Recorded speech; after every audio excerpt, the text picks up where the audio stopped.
record. And if I could just remind everybody, if you could just mute your speakers throughout the presentation so that we don't have any background noise. Great. Now, am I recording? Great. Thanks, Jeanette. Hi, everybody. Hopefully you can all hear me. Just put your thumbs up if you can hear me. Great, I got a few thumbs up, good. So my title actually, thanks Jeanette, is Program Operations Manager for Victoria and Tasmania for the home care packages. I do cover South Australia and WA as well. However, we don't have home care packages over there at the moment, but we may look at building that down the track. So what I'm going to do today is talk about what are home care packages. So I recognise some faces out there, and I know some people will already know what home care packages are, but I'll just refresh on that.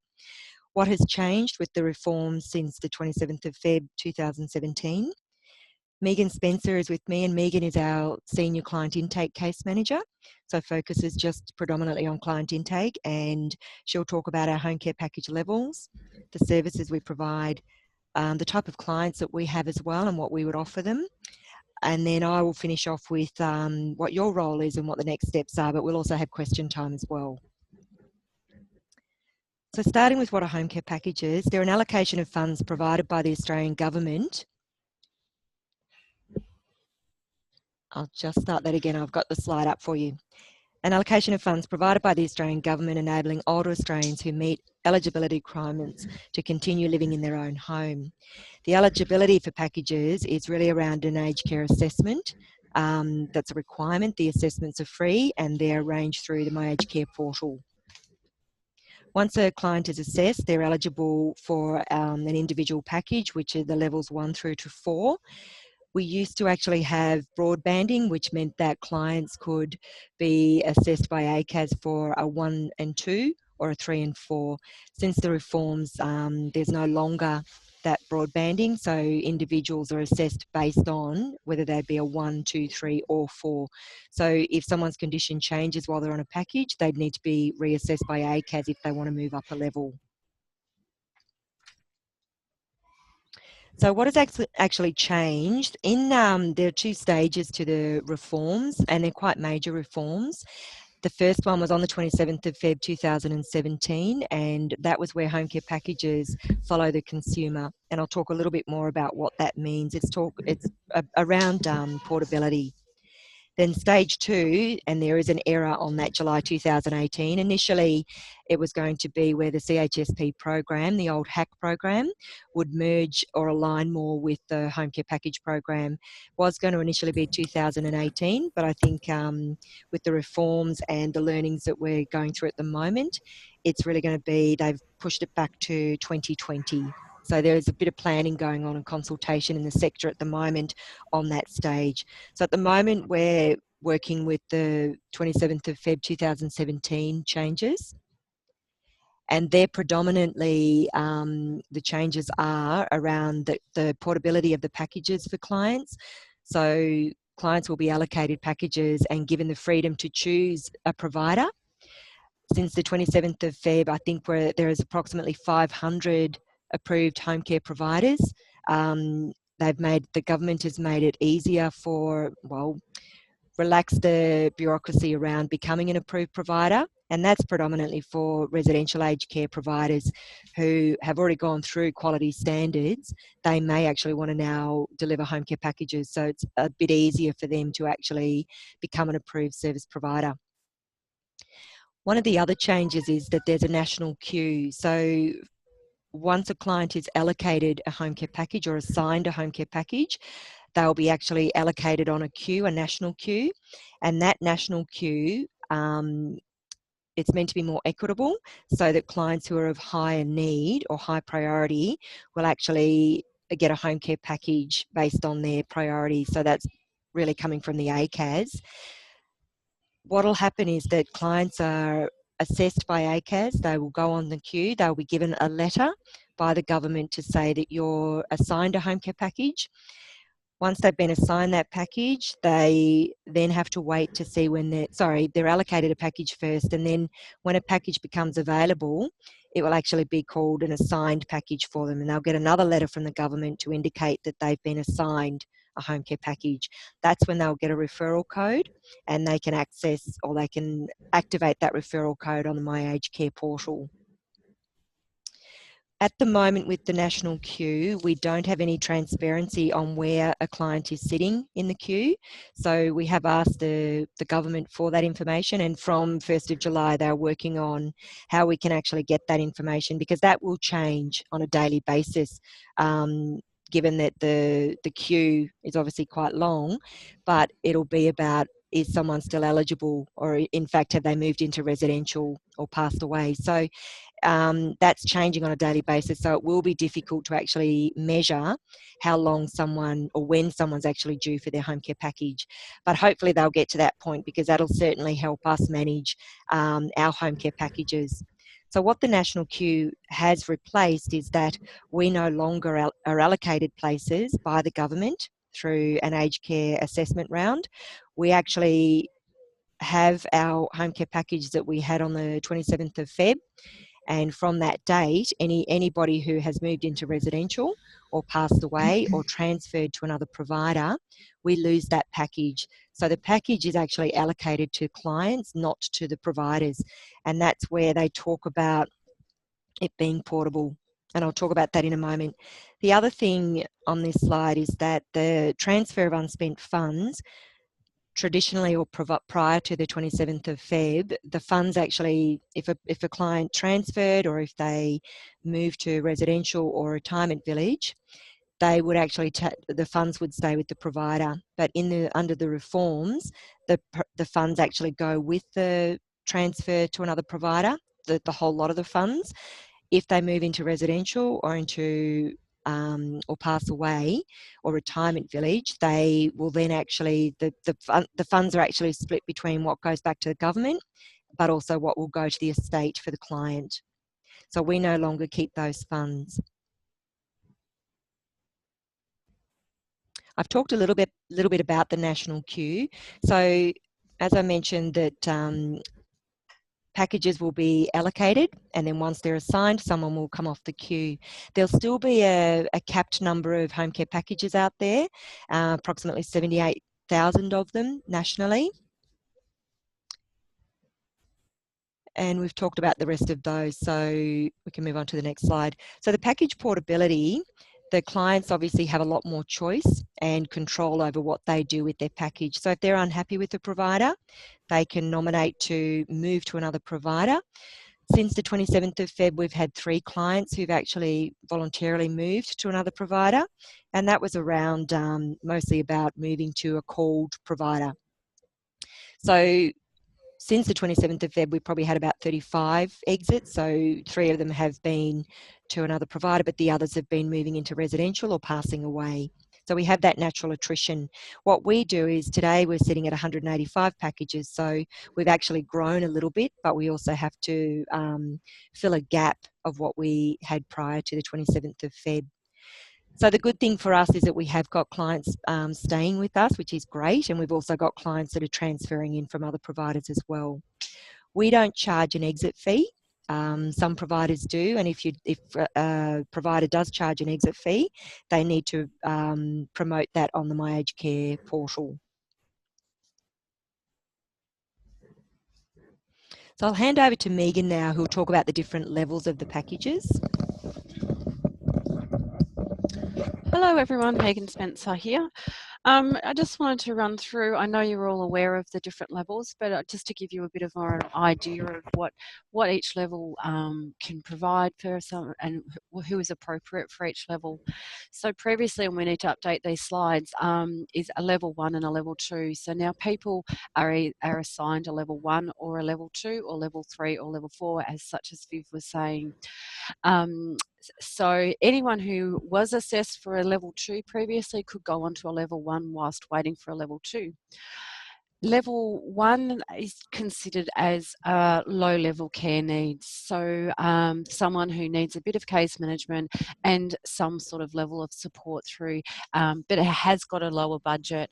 It is probably about the equivalent to what you can get access through council services or CHSP services, or traditionally HAC. A level 2 is higher budget, and so you're looking at higher care needs, but it's still basically, a little bit of personal care, a little bit of transport to medical appointments, some home care. They both have the same level of case management, and it really depends on the client's care needs. When we come along and we have a new admission into any of the level cap, any package level, we basically sit down and look at the client's needs and their goals and how we can achieve those needs and those goals within the package budget. It all does come down to the budget for that home care package, and if someone is exceeding the budget for that home care package, we will seek to find out alternative supports through different areas or get them reassessed for a higher level package.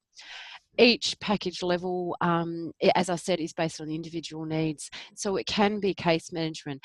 Well, it is case management, but it can be personal care. It can be social support, which can be taking to medical appointments, or it can be taking for a drive to go and see their daughter.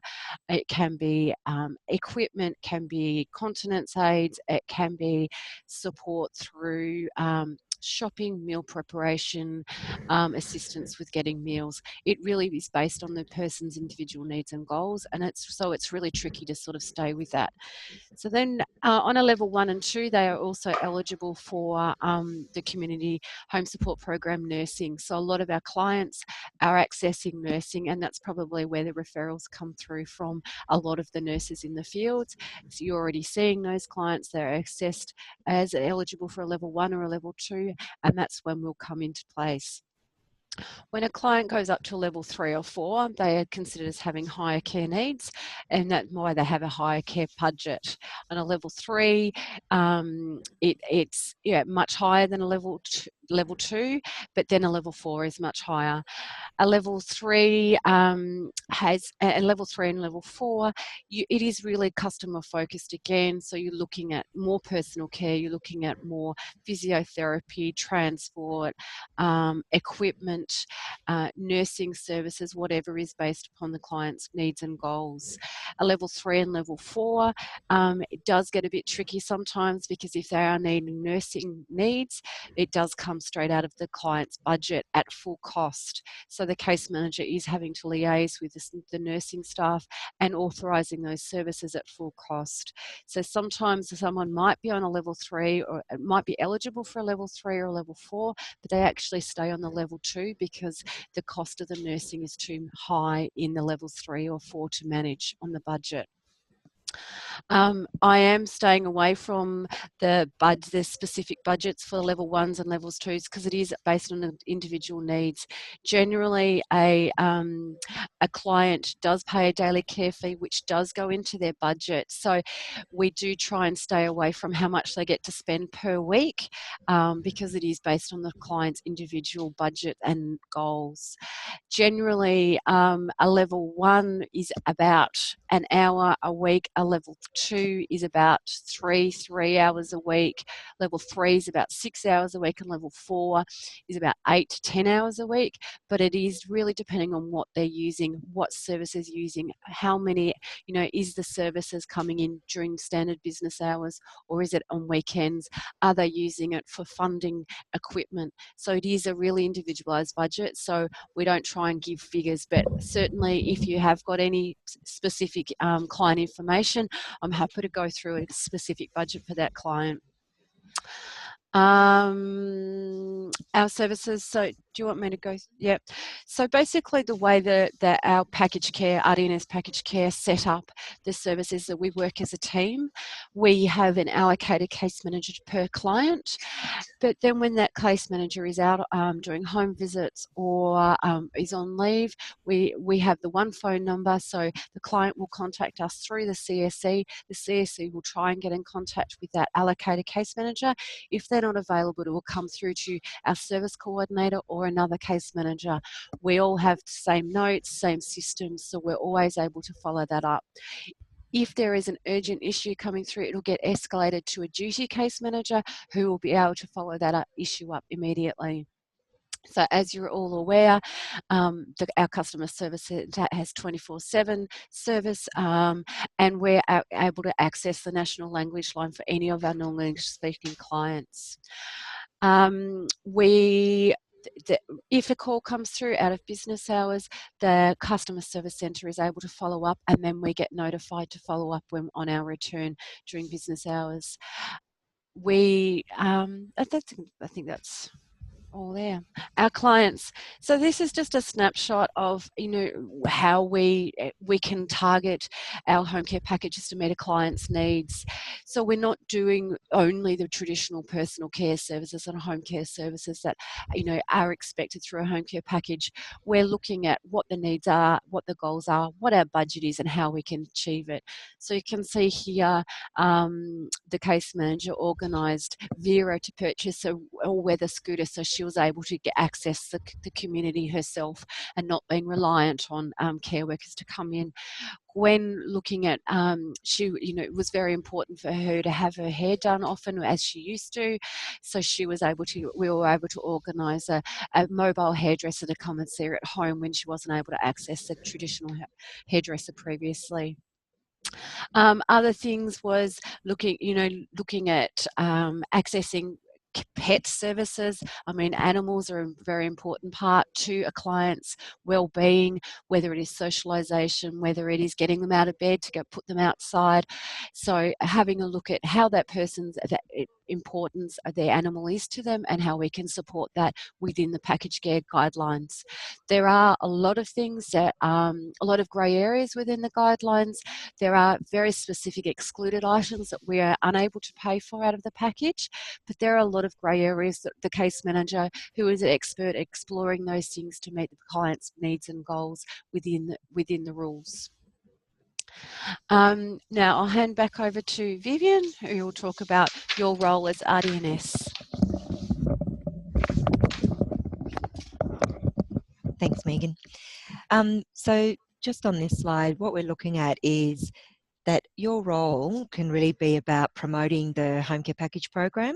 And I think knowing who Megan is a great advantage, because then you can refer on to Megan, but also knowing who your case managers are at your different sites, because we do have 8 case managers in Melbourne Metro. I won't give you their names at the moment, but we also have 2 service coordinators, Julie and Kate, who you may already know or know of, but if you can refer to the home care package program, that would be great.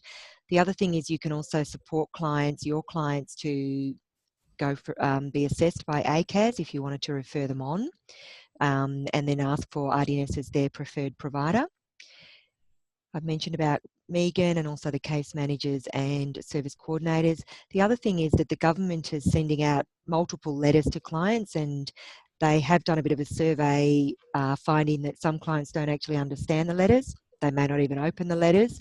So if you're visiting your clients and you find that they do have any questions about government letters, it's probably worth having a look at those letters to try and understand what it is. If someone's actually allocated a home care package, means that they're most likely in the national queue, or they should be. But if they're actually assigned a home care package, it means that on that letter, it'll say you're assigned, but here is your referral code.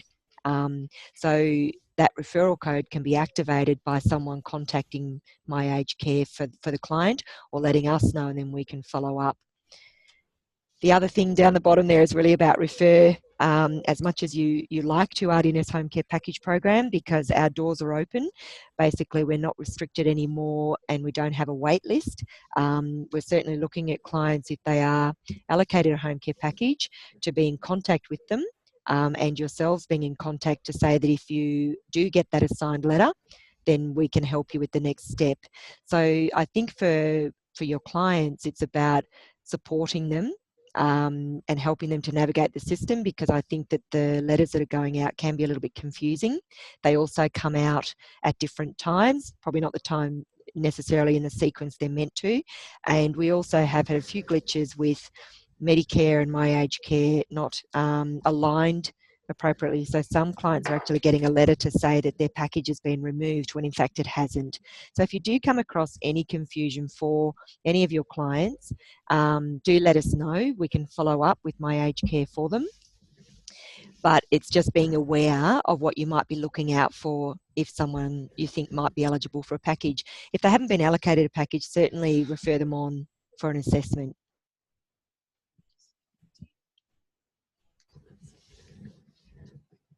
Okay, so as part of the reforms as well, there was a requirement for clients to actually opt in to go on the national queue.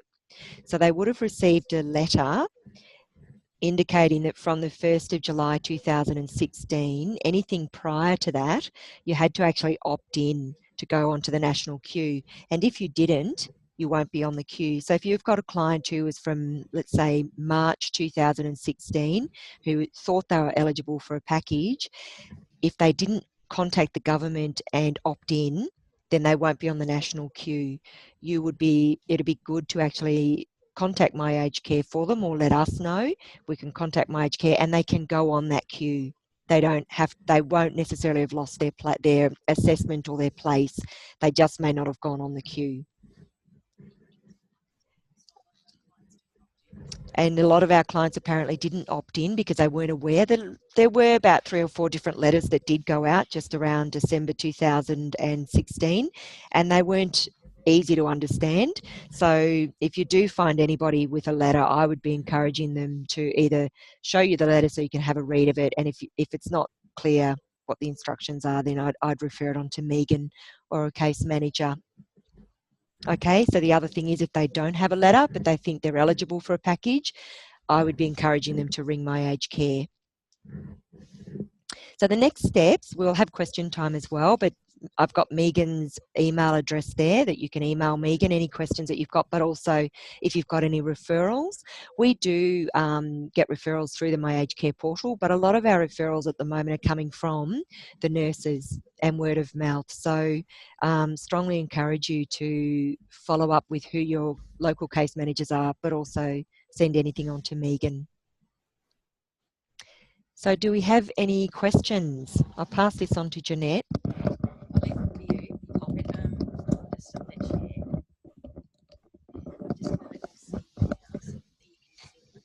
Oh, okay.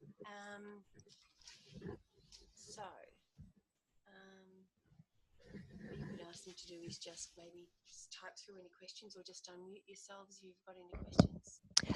If anyone's got any questions, do you want to type them through? Or you can ask the question by unmuting.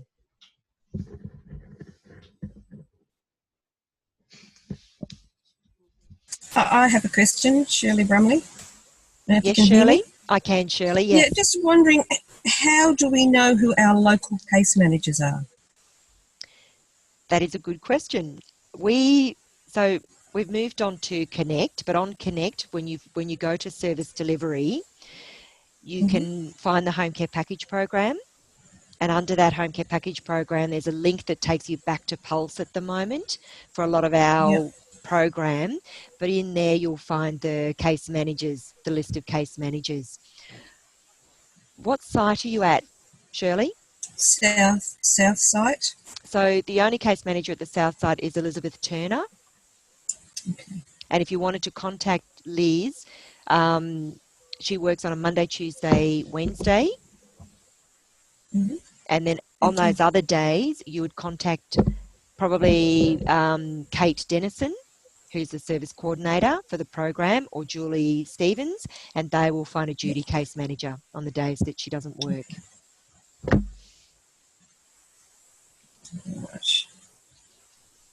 Or the other option is... Oh, sorry, the other question I had was, I think on one of the slides it said something like the clients to ask for RDNS when they're going for case managers. How do they do that? As in just ask us or ask how? Okay, so what they would do is if you're referring someone to ACAS for an assessment because you think they could be benefit from a home care package, what you would want them to do is when they've had their assessment, ACAS have got a couple of options in supporting someone to find a service provider. The option is they can go onto the My Aged Care portal, and then they can do their own search of the 500 service providers through a service finder. But that's probably not appealing to a lot of our clients or the carers, in fact. So the better thing to do, they might say, do you know of an approved service provider who you would like to go to? And that's the opportunity for them to say, yes, RDNS would be perfect because I've already got other services with them, or I know of them. So the key message there is really about, if you refer someone on, to encourage them to select RDNS. And, you know, you'd probably talk about the benefits of being with RDNS for the home care package, because it's a bit of a one-stop shop, I suppose. If they're already getting services, stay with the one provider, but also the good quality in the service that RDNS do offer. And that's how ACAS determine who do I recommend. They can't actually recommend a certain provider, but they can certainly ask a client, who do you prefer? Who would you like? Right. And so then would ACAS action it towards us somehow? Yes, they will. Okay. So they will refer it to us through the My Aged Care portal. The other way that ACAS do, so not only may they go to the service finder, they also can broadcast onto My Aged Care. And that means that on a daily basis, we go in and look at My Aged Care, and there might be clients who've got no idea of what service providers are out there or who they would choose. And so they will just broadcast it to all of the service providers who access My Aged Care portal. Okay, thank you. Thank you.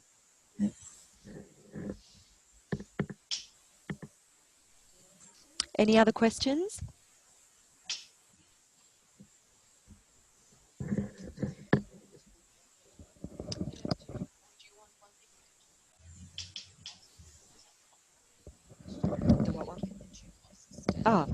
Because there are no other questions, Megan has offered to talk about the costs associated with the packages. So I'll pop you on to Megan.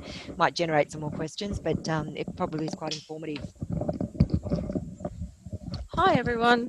Sorry, one of the questions that we often get asked, and it's probably really good for you guys to know, so when you're talking to your clients, is what the costs are for a home care package. So generally there are two costs for a home care package that the government lays down. One is called the daily care fee, and one is called the income tested care fee. The daily care fee is set at 17.5% of the pension. That's the maximum amount that a provider can charge. The provider can choose how much they charge for this. So prior to the 27th of Feb, a lot of the providers were charging the maximum amount, which was $10.10 per day. But since the reforms, this has changed because it has become much more competitive. Basically, generally RDNS charges $3 a day for the daily care fee, and that money goes into their package budget, so they get to spend more. There have been instances that we have been not charging anything for the daily care fee. However, this does have an impact upon their budget, so we always have gone for the theory that by a small contribution into the package, it actually makes the client have more ownership and more responsibility for their home care package, and it also contributes to how much services can be funded out of the package.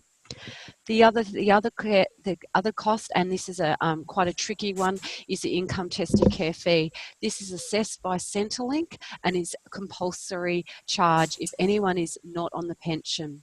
So for anyone who's on the pension, the only fee that they have is the daily care fee. For anyone who is a partial funded retiree, partial pensioner, or fully funded retiree, they will need to complete an assessment through Centrelink, which is an awful 30-page long assessment.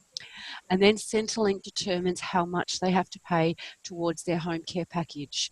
This gets charged by the provider.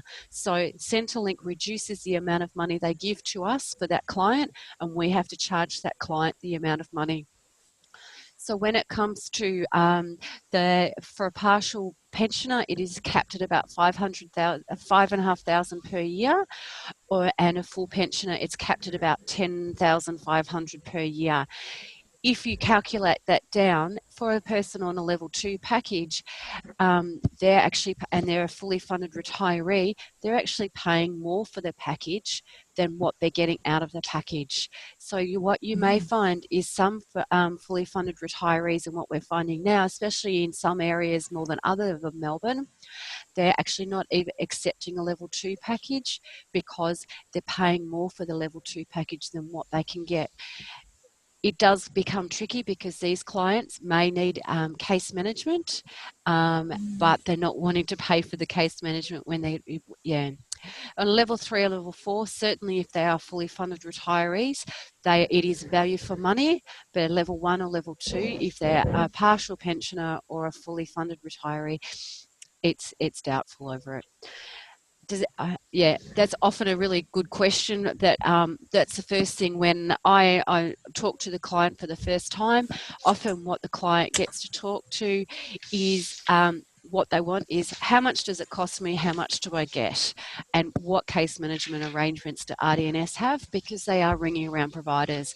I'll often talk to someone and they will say, I'm talking to 5 providers today, I need to talk to you, tell me what this is, I'll get back to you if I'm interested. So there are some really savvy people out there, and the baby boomers coming in to think they're emailing, they're finding out all their details before they decide on it. So it is very competitive. I have a question from Kylie.